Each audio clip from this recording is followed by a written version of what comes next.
All right, excited to talk to all of you today. Rahul Saxena, I'm the director of CreateX at Georgia Tech, and want to tell you a little bit about what we do, why we do it, how we do it, and been really inspired by what I've seen in the region here and all the activity. I see a lot of parallels of what's going on, and see if I can help, and I've also learned a lot just hearing from the founders too. I want to start off with a little bit of background on what led to this initiative at Georgia Tech. So if you talk to any alumni from over 10 years ago about Georgia Tech and entrepreneurship, and they haven't been in touch with what's been going on, they would probably laugh a little bit putting the two words together, because it really wasn't as prevalent there. We had a lot of talented students. The students who were doing it were doing it without really much support, and sometimes I would even argue despite Georgia Tech. And a group of people got together and said, there's a talent that's here in the students. How do we make this happen? And just like as entrepreneurs, when you're launching companies, just because you build it doesn't mean people will come. Students, they have to identify with being entrepreneurs. So first thing was to change the culture on campus, and not just focusing on let's launch an accelerator and magically students will come. And so it started with developing a really unique mission, which I consider to be a diverging mission. And the trick that we have to do is pull on each sides as it's diverging to make it a twin mission of what we're accomplishing. And it is to instill entrepreneurial confidence and launch real startups. If we only focus on entrepreneurial confidence, I would say we're largely, the outcomes are more academic. They're good, but academic. If we only focus on launching real startups, we're gonna leave out a lot of founders who don't see themselves as entrepreneurs. They're not gonna identify with it, they're not gonna try it, even though they're fully capable of doing it. And so what the mission that was created was, how do we, one, create this culture and link these two groups together that are there, that are often very separate groups. And the founders who started CreateX said, if we're gonna do this, they were all former faculty founders or alumni who were successful. They said, if we're gonna do this, let's be the best at it. Let's be the #1 startup campus in the country. Let's have 100% of the students get exposed to something entrepreneurial before they graduate. It could be a homework assignment in a class, it could be doing a startup or multiple startups, but have everyone participate. And at the time, in the 10-year vision was, let's launch 300 startups a year. That's now 1,000 startups a year, but they said 300 startups a year. And that was set by one of our very successful alumni that helped start the program, named Chris Klaus, and he said, I think it takes 300 startups to get to a unicorn, a billion-dollar company. Let's do a unicorn a year. And that really changed the way that we took the approach of how we wanted to do entrepreneurship and what the content and everything that we want to deliver. Since then, and the program was founded in 2014 and helped launch 700 startups, about 750 startups. Some of our numbers are actually probably even old because they change. It's over $3 billion of startup value. We did 12 cohorts. We had, in the last year alone, actually, we had 8 or 9 founders in the Forbes 30 under 30. One asterisk to that is the denominator actually isn't 30, it's like 270, but they have different industries of 30 under 30, but still great. And with the entrepreneurial confidence, it was important to be as inclusive as possible too. We made it a point to try to bring more diverse founder base. So we had, actually in the last cohort, 45% of our startups have at least one founder that's female. And that is driven a lot by the mission of what we said. This is what allows us to say, if our mission is only launching real startups, like an accelerator, like a VC, you focus on returns, you have to base it on merit. But here we can say, we want students to go through it. And for us, over the course of the years, we started very entrepreneurially. We were born out of the College of Engineering and not the business school. We basically, 7 of the first 9 cohorts, we started with 8 startups. And each of the last 4 years, we've done over 100 startups. We did 126 this past summer. The way the program came was just starting step by step how to build it. And what we found was, 7 of our first 9 cohorts are valued above 100 million, with one of them having a unicorn in it valued at 1.6 billion. We've seen last year's cohort was actually the fastest to get to 80 million in valuation. And it was a volume of activity that was a huge part of what we were doing. What was really interesting too, in the approach that we're doing, is one of the first things I say to the cohorts that are there is that, look, I don't know if it's this, being in a cohort in the accelerator, part of what we do, it's not a validation of your idea, but it can be a validation of you as founders. Whether it's this idea or this startup that's successful or your 5th startup that's successful, at Georgia Tech, we don't care. As long as once you are successful, you donate a building to us. They're in it, we're in it for the building. And that aligns a lot of the incentives, and the students see that they can fail, they can do certain things, but we try to base it on the mission that we know that there's some founders, as anyone who's an entrepreneur, you're gonna make tons of mistakes. If you're not making mistakes, you're probably not pushing yourself too much. And you have to go through those cycles. But what we found is that the age and the experience really doesn't matter as far as going through those cycles and getting those learnings.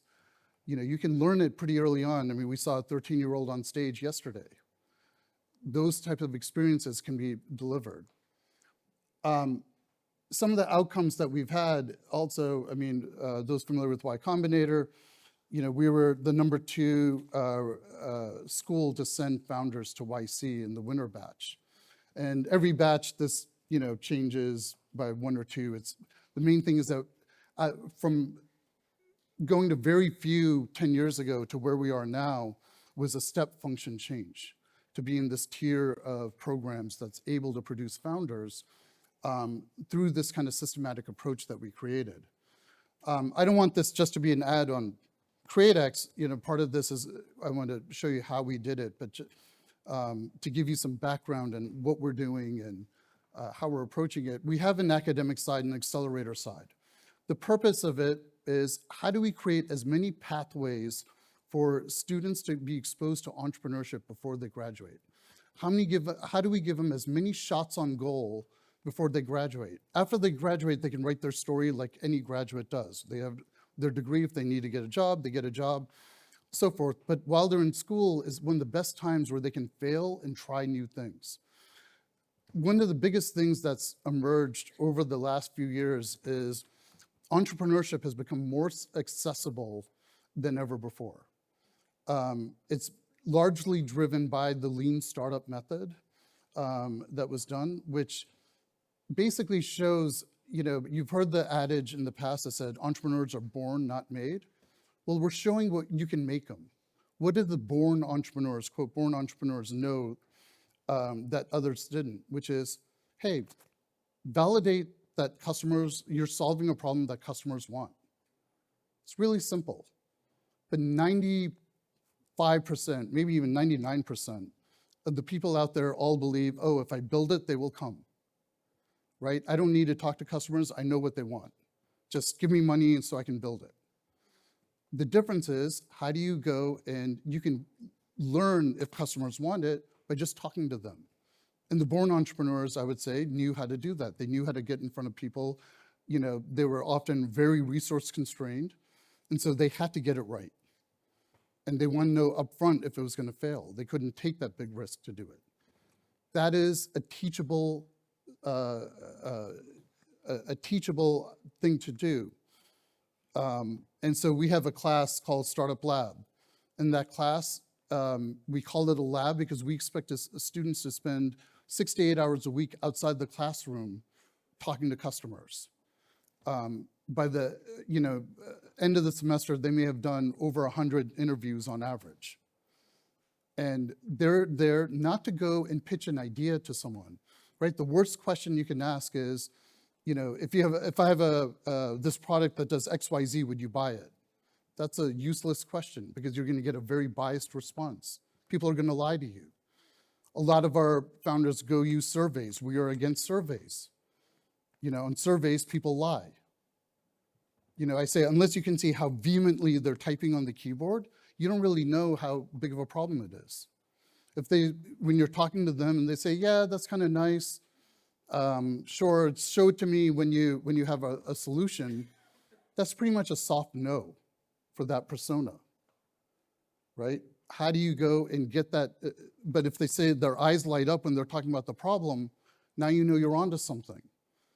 And that ability to go and talk to people and get that insight has been is really the core of how entrepreneurship can be, is done, has become more accessible to so many people now. We have pathways and, what we call in our Learn, Make, Launch under Make, we have ways for students to carve out 3 hours of their schedule to go build a prototype. They apply into it, but we have a high acceptance rate intentionally. We'll reimburse $500 of hard expenses, no classwork. It's just a way to carve out schedule in their time and their course load to be able to work on a prototype and graduate. We have a senior design class that's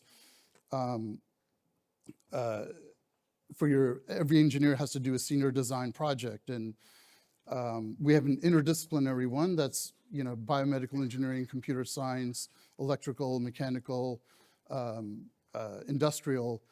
Go have an interdisciplinary team and build something interesting. When I was an alumni from Georgia Tech and a mechanical engineering program, we did a project and maybe it sat on a shelf afterwards and you just moved on. Now we've had $220 million worth of startups come out of that class alone. And these are people who didn't have anything in the beginning of the semester. They worked on a project. We provide our methodology and they're able to deliver on it. Startup Launch is our signature program. We have ways where programming throughout the year, speed dating, meet your co-founders. We have startup ideas, 10-minute sessions with coaches to just get rapid feedback with it and let them help with the application process. And we're driven by the number of applications we get into Startup Launch. That is a metric that we use to be able to measure entrepreneurial confidence. The more applications we're getting, the more confident they are in the campus. We've had roughly about 600 direct applications into the program every year. And we've seen a lot of the outcomes. One of the things to note, and I'll give a couple examples, this slide and next slide. We had a unicorn, it's actually valued at 1.6 billion now, Sean Henry, with Stored. So what Stored is an Airbnb for warehouses.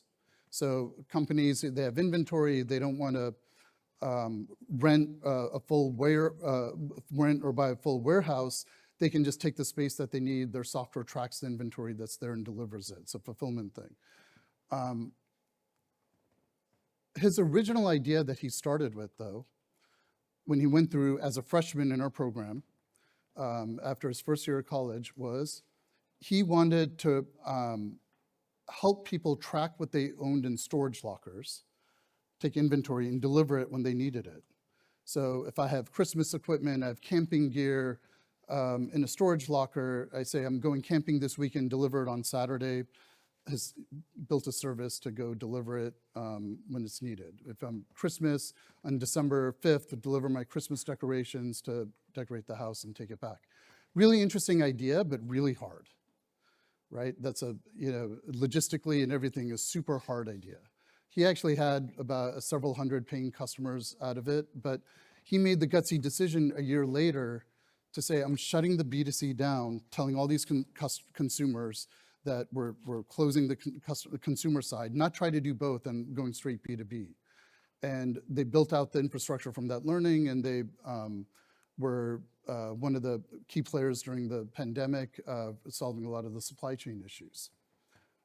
We have a sleeve company developed in a class. It's sticky on one side, slippery on the other, designed to hold American football, glide through tackles, wicking fabric. During the program, they found a secondary usage with package delivery drivers that were holding packages and saying that, okay, less wear on the arms. They have a contract where every UPS driver is wearing their sleeve. And I'm going to give, actually, I'm in interest of time, just talk about one of these, Dot Card. So Jeffrey Murray, he went through Startup Lab. His original idea that he went through was he wanted to rent out picnic equipment at parks for a couple of dollars. People at parks, you forget a football, forget a Frisbee, whatever, rent it for a couple of dollars and give it back to them. Again, a really hard idea. Right? But during the class, he went out there and tested it out manually. You know, his goal was to have lockers and stuff set up, but he tested it out manually with nothing, and he made $150 testing it out. And he applied into the program, and we meet in our programming with every entrepreneur that applies as part of our programming interests. And we found that we're like, this is a really hard idea, but he made revenues. You got to give credit to anyone who makes revenues. Let them in. That summer, we're letting in 70 startups. Had we only let in 40, we probably wouldn't have let him in. It's 2020. He can't go to parks to test this out. Everything's shut down. Halfway through the program, his co-founder leaves him, and he says, you know, I'm not sure what I'm going to do, but I got this photography side business. I want to be able to hand out my contact card easily. So he built this NFC contact card. Really low tech, really easy to do, but what he knew how to do was Facebook marketing. And he knew how to get products out there, so he launched it. Within a month and a half of launching, he was making $1,500 a day. Within 6 months, he was making $5,000 a day. Last year, he did about 15 million. Again, it's all about getting founders started. I have tons of these stories that are there of students that aren't on doing things low, that it doesn't matter about technology, it doesn't matter about any of that, but it's learning how to go and be able to attract customers out of it. And what we found in this process was, you know, one, in creating this culture, so now Georgia Tech is one of the top schools for entrepreneurship. Out of 65,000 applicants to Georgia Tech this year, 21,000, I just got the number a couple of days ago, mentioned entrepreneurship as a key interest. We're seeing people from all over the world wanting to come to Georgia Tech because of entrepreneurship. And they say it's because they know that it is accessible and is the fastest place to launch a startup that's doing it. And one of the biggest things that we found in this volume of activity, they say, why not just focus on 70 startups or 40 startups, you know, the top 40? We have no idea who the top 40 are, based on like even the last example. We know that we need to get them started, but VCs themselves, after all the diligence, are paid very well to be wrong 90% of the time. At this stage, it's impossible to tell. We just know, but we want to get started. And the students see other students doing startups. That is the big influence. That is what gives them the confidence, oh, maybe I can do it too, right? I did 2 tours through the San Francisco Bay Area. There I was always frustrated. I see, you know, students there at that time, before I joined CreateX, on their second or third startup. I was like, why can't Georgia Tech do this? And there, you know, you walk down a dorm room hall, there are people working on startups. Other kids could see other kids doing it, and that them says, well, maybe I'll give it a shot. Why not? They just got to dip their toe into it to get started. We want to focus on the entrepreneurial mindset. We want to mentor the kids to fail fast, focus on founders in the context of, you know, basically help them go through those iterations fast. One of our big things is going from focusing on 0 to 1 phase. All entrepreneurs want to build to 100 first. But 0 to 1, the principles change, right? You have to be scrappy in getting your original customers. We focus on this part and on the customer discovery part to get this done. The mentors that are there from 0 to 1 are different from 1 to 10. We want to make sure that, you know, those mentors match accordingly. And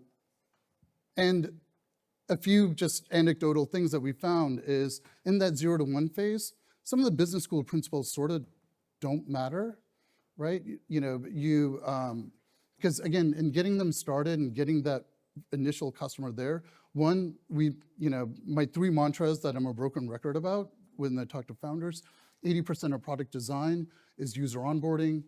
The primary innovation is your customer acquisition strategy. That means how do you find, it could be, if you have a friend or a relative that can give you an exclusive contract, I'll call that innovation, because that's going to make you, right? That's an unfair advantage. The business models that you create, even Google and Facebook, if you look at it from a business standpoint, those companies shouldn't exist. Because when Google came out, there were 7 public companies already doing search. How much innovation can you do in a search bar? But the business model is what makes them. It's all about understanding they redefined the business model, not the technology. None of this is really related to the technology unless it can drive any of these 3 things better. Nobody cares there's AI in it, only if AI can help you acquire customers faster. We've had a lot of learnings in the process, and some of them I've kind of covered here, but here's some quick overviews. I know I'm over time right now, so I don't want to go too far into it. But in working with entrepreneurs, right, one of the last things that I'll say, right, if entrepreneurs weren't naive, they wouldn't be entrepreneurs. Because who in their right mind would do a startup? You have to be naive to do it, and that's okay. In the customer discovery process and all that, that's how they learn the expertise that they need to be leaders in what they're doing. And so we really focus on that. And if there's time, I just want to play this one video real quick and just give you an idea of what's going on. We're Convexity Electronics. I work for Lithium. Entrepreneurs are not born, but made. Createx is collaborative. Phenomenal. Challenging. Innovation. Createx is exhilarating.